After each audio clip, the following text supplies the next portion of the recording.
In this lesson, we're going to be talking about joint variation. The only difference between joint variation and direct variation is that joint variation has an extra variable. So this would be a quantity that varies directly as the product of two or more quantities. All this would be is if you think of, let's say when they're calculating your paycheck, and they don't just pay you how many hours you work, they also take out taxes. So they're just introducing another variable to the problem. You'll see that the extra variable they add is z, so our k is still our slope, but now we have two more variables to plug in for. So same idea. It says suppose y varies jointly, so that tells me I'm going to use an extra variable, as x and z. Now sometimes Excel math won't call it jointly, somehow they mix up directly and jointly. They'll sometimes call something directly even though it has two extra variables, or they'll call it jointly even though it only has one. So you'll have to kind of pay close attention to that. Here it says find y when x equals 8 and z equals 3. So this is actually what we're trying to solve. Here's the information they're giving us. If y is 16 when x is 2 and z is 5. So that's what I'm going to plug in. Y is 16, x is 2, and z is 5. So I end up with 16 equals k times 10.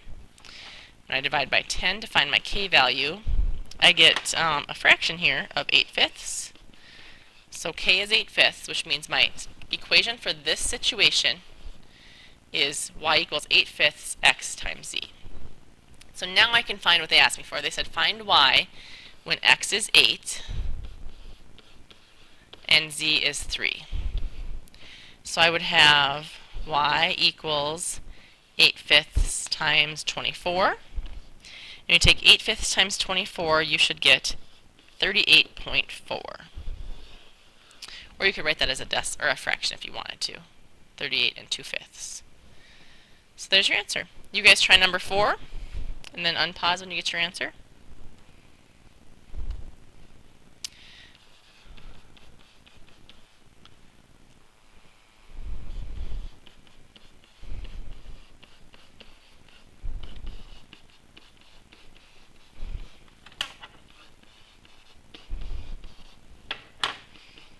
Hopefully you found k to be 1/2.